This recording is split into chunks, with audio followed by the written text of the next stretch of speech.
This is African American History is American History. Welcome. I'm your host, Harlan Kearsley. This program's goal is to foster understanding, promote discussion, and expand knowledge through stories of historical events, bios of unsung heroes, as well as timely and relevant news stories which, hopefully, will paint a vivid picture of the effects of segregation, discrimination, and bigotry on the lives of both blacks and whites. Comparisons will be made between the many racially fractured periods of American history and what's going on right now.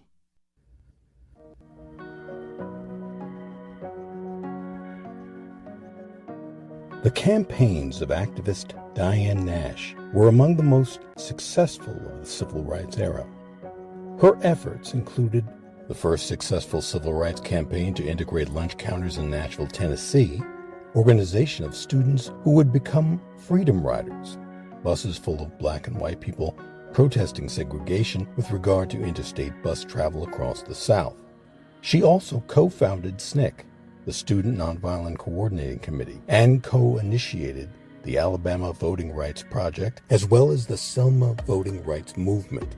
Now, both efforts helped gain congressional passage of the Voting Rights Act of 1965, which authorized the federal government to oversee and enforce state practices to ensure that no one, regardless of race, would be prevented from registering and voting.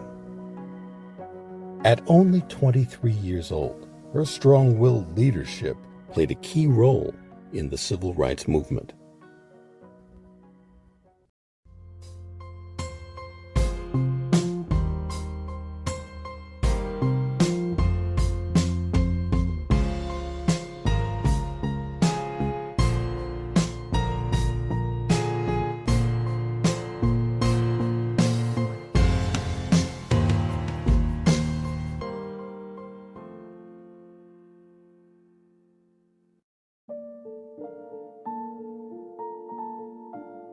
Diane Judith Nash was born on May 15, 1938, and raised Catholic in a middle-class family in Chicago by her father, Leon Nash, and her mother, Dorothy Bolton Nash. She attended Catholic schools and at one point considered becoming a nun. Her father was a veteran of World War II. Her mother worked as a key punch operator during the war, leaving Nash in the care of her grandmother, Carrie Bolton, until the age of 7. Carrie Bolton was a cultured woman, known for her refinement and manners. She had been a maid in a white Memphis family's home. Her grandmother continued to be an important influence on Nash's life and was committed to making sure Diane understood her value. Bolton didn't discuss race often, believing that older people pass racism along to the young. Because I grew up in Chicago, I didn't have an emotional relationship to segregation. I understood the facts and stories, but there was not an emotional relationship. With no one in the family who would really talk about racial prejudice, young Diane was left confused when she encountered it. Yet her grandmother's words and actions instilled in Diane confidence and a strong sense of self-worth. Diane Nash didn't fully encounter overt segregation until she arrived at Fisk University in Nashville, Tennessee, in the fall of 1959. I was outraged at the degrading and humiliating practices I experienced in Nashville. When I obeyed segregation rules, it felt like I was agreeing that I was too inferior to go through front doors or into certain restaurants. I just knew that segregation was wrong, and I knew that I should not be going along with it, that I should resist it. Nash met James Lawson, a Vanderbilt University divinity student who had been to India to study Gandhi's nonviolent movement and was offering weekly workshops in Nashville. I am a lucky woman. I was in the right place at the right time. I received an excellent education in nonviolence and had the opportunity to practice it with Lawson and others until I learned how to implement it.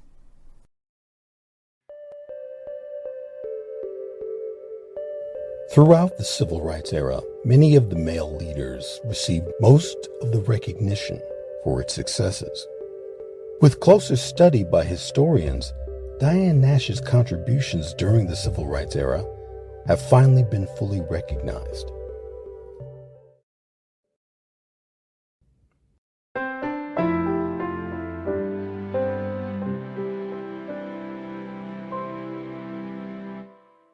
This is African American History is American History. In 1961, when the Freedom Ride Project was suspended by CORE after a bus was firebombed and several riders were severely injured in attacks by a mob in Birmingham, Alabama, it was Diane Nash who took over responsibility for the Freedom Rides and worked to recruit riders, act as media spokesperson, and garner the support of the government and other movement leaders. She called on Fisk University and other college students to fill buses to keep the Freedom Rides going. It was clear to me that if we allowed the Freedom Ride to stop at that point, just after so much violence had been inflicted, the message would have been sent that all you have to do to stop a nonviolent campaign is inflict massive violence. We can't let them stop us with violence. If we do, the movement is dead. By the spring of 1962, at the age of 23, Diane Nash had achieved indispensable status in the male-dominated civil rights movement. It was her confidence and quiet persistence that played a critical role in getting Nashville to become the first Southern city to desegregate lunch counters. While participating in the Nashville sit-in, Diane Nash first met fellow protester James Bevel, organizer of the Children's Crusade in Birmingham, whom she would later marry. At 6 months pregnant, she faced a 2-year sentence for contributing to the delinquency of the underage students in coordinating the Freedom Rides. She refused to fight the sentence. A confident Diane Nash stated her position in an open letter.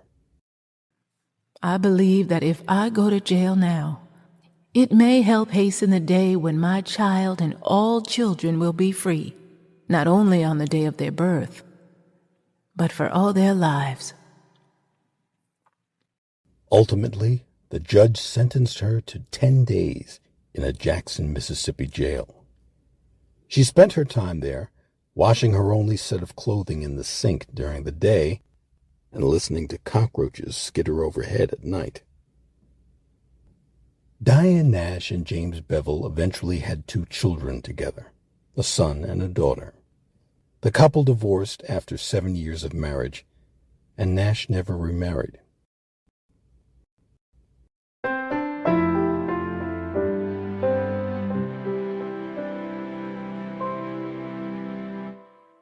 This is African American History is American History.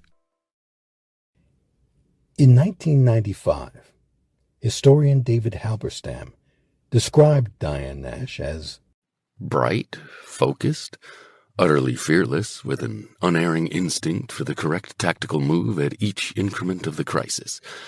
As a leader, her instincts had been flawless, and she was the kind of person who pushed those around her to be at their best, or be gone from the movement. Diane Nash continues to believe in the power of nonviolent action to solve conflicts. In a 2015 interview, she said, "Violence needs to be addressed. I think the civil rights movement has demonstrated how to resolve human conflicts.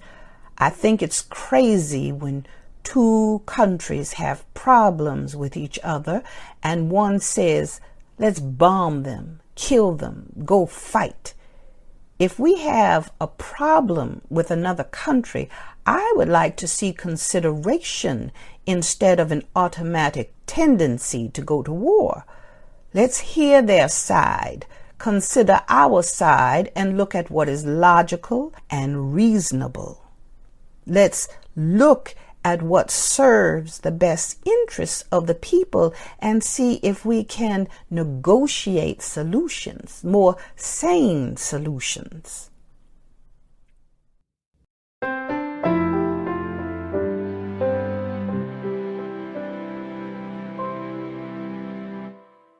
This is African American History is American History.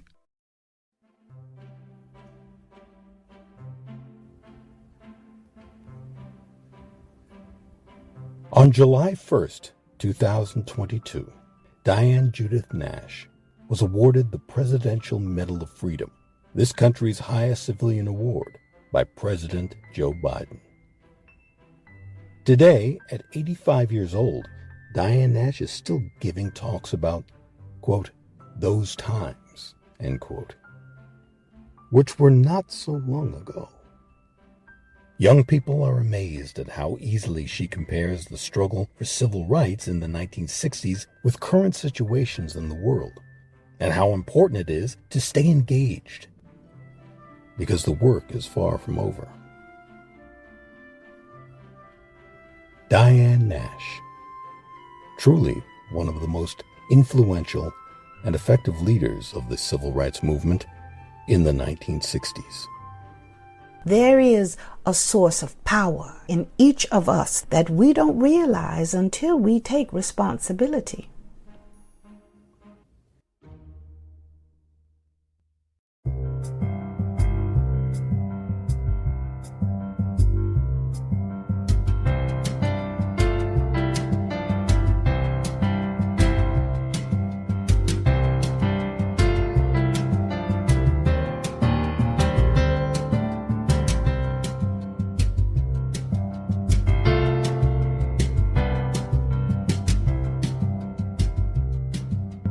This has been African American History is American History.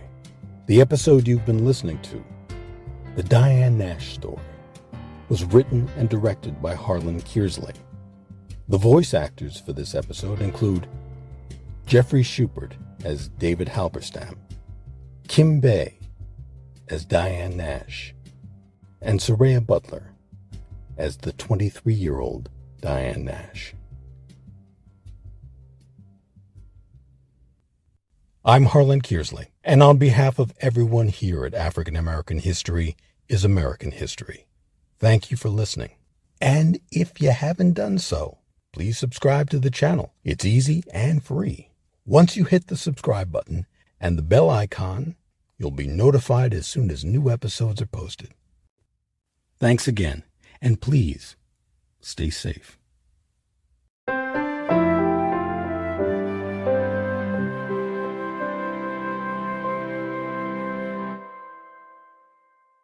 African American History is American History. Copyright H.C. Kearsley, 2023.